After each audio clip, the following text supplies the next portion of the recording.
What's happening, everyone, and welcome to the club. I am over the moon to tell you that Chelsea have finally, in the most drawn-out transfer saga of history, with the exception of Harry Kane, Chelsea have signed Moises Caicedo. We have managed to get this deal over the line. We have managed to pull one over on Liverpool, and Chelsea have managed to replenish our midfield, which is exactly what we needed to do. This is dreamland for Chelsea, dreamland for Pochettino. We have signed a wonderful player, haven't we, Booth? Yeah, I think he's a fantastic player. I think he works hard for the team. I think he's a humble kind of, energetic presence in midfield. But you cannot talk about transfers in this context without talking about the money. It's egregious. Over £115 million reportedly for the deal. For a guy that played, 40 games at the highest level?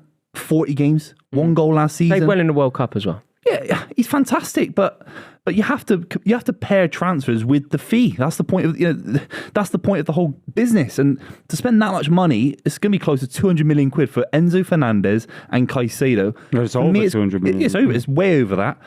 And if one of them gets injured, you've still got massive gaps in that midfield for me. Look, I think it's a lot of money. Do I think Moises Caicedo is a £150 million player?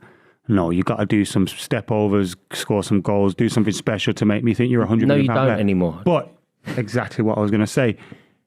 Players these days are going for all sorts of money. Manchester United spent £80 million on Harry Maguire, who was never, ever worth that. And that was a couple of years ago. You look at some of the links with players now. Lucas Paqueta is being linked with a £100 million move elsewhere. Declan Rice going for over £100 million. Just everywhere you look, everyone's worth £100 million at the minute. So I kind of think, is he worth it? Is he not worth it? It goes out the window because ultimately you're bringing in a fantastic footballer. And I think he is a footballer. Like watching Chelsea the other day against Liverpool, I think it was clear to me that Enzo Fernandez is fantastic, but he needs a partner in there. Conor Gallagher looked industrious and, there were a few other players around him that looked good, but he needs a partner. And I think in Moises Caicedo, Enzo Fernandez, I think what you bring is a partnership that should be able to play together for the next 5 to 10 years. You'd hope so, given the contract that you've given to Moises Caicedo, but also you give the manager a platform to build from as well. And I think normally you should be worried about signings like this. Is he going to be worth £115 million? Is he worth this? Is he worth that? Are the club going to see the value for it? But I think when you've got a coach like Pochettino there, who I'm pretty sure will get the best out of him, I think you kind of got to take it on the chin. I think Brighton have done fantastic business. They've got themselves into this position to be able to sell him a player that was worth, you could get for £4.5 million a couple of years ago. Now selling for £150 million. Amazing business by them. I do think it's too much money, but I think ultimately in a season's time, we probably won't be talking about it. Yeah, that's the thing. It's not whether he's worth 100 million today, over 100 million today, because I think everybody would agree that he's not. You haven't got enough data to put him on £100 million, but tomorrow he will be. Like he will soon look like £100 million player, playing for a club like Chelsea, hopefully playing in the Champions League, competing against the very best, playing with some of the very best, forming a partnership with Fernandes. I think that there is clearly a £100 million player in there. And I just can't wait for him to get started because under the stewardship, under the tutelage of Mauricio Pochettino, I think his ceiling is so high. And I think that ultimately this is a brilliant signing for Chelsea. It's a bit of a statement as well. He has been at the epicenter of this, and Moises Caicedo has chosen Chelsea over Liverpool, which I think he appreciated your loyalty, and clearly as a footballer, that's very conscious of the project. He's conscious that it's not Graham Potter managing him, but obviously Pochettino. That's massively exciting. I think he would have been very pleased with how you performed against Liverpool, and that he could improve. And I think he'd look at that performance against Liverpool, and you think of the midfield that was out. I mean, Enzo Fernandez was brilliant. And I think that Enzo Fernandez would want... If you're Caicedo, you'd look at Enzo Fernandez and think that you two could create a partnership to last a long time. One of the best partnerships in the league. I think you look at the way Conor Gallagher played. I think he played really well. And he will help them when necessary. And I think that because of who he is, I don't think that he's going to be too ego-driven about maybe losing his place in the team. But he will certainly contribute to the club. And if you look at what is going on at Chelsea now, there's just this crop of young players all arriving at the same time, all pulling in the same direction, under a manager who has proven to be, arguably, in fact, the very best at this particular facet of management.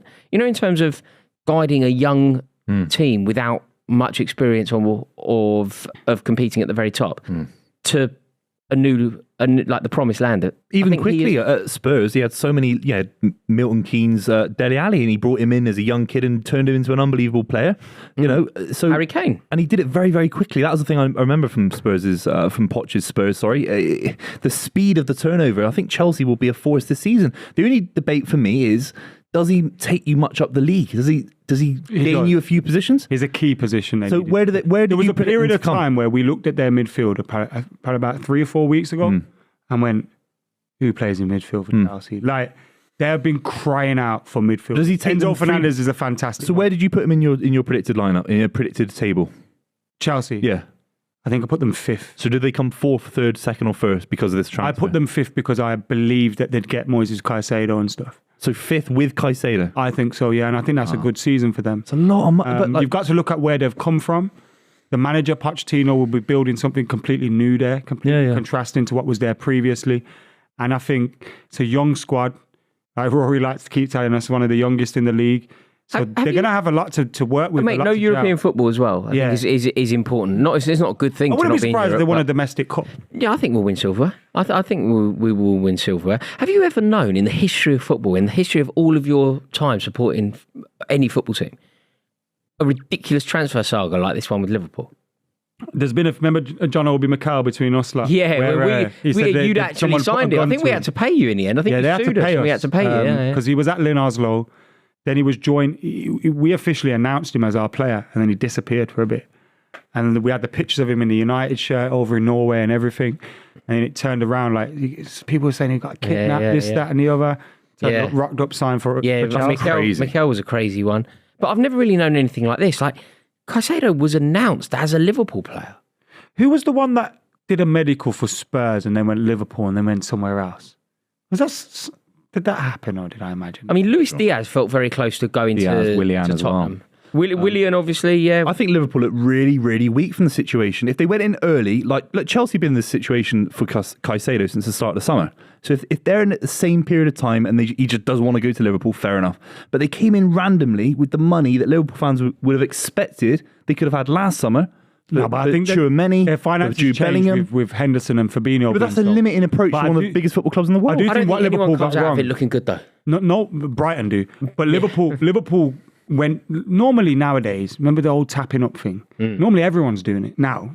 Like United knew Mount wanted to join us before we even agreed the deal, and I'm surprised Liverpool didn't do that due diligence before getting the deal agreed. Anybody that wanted to sign Caicedo could have done it without any stress for 100 million.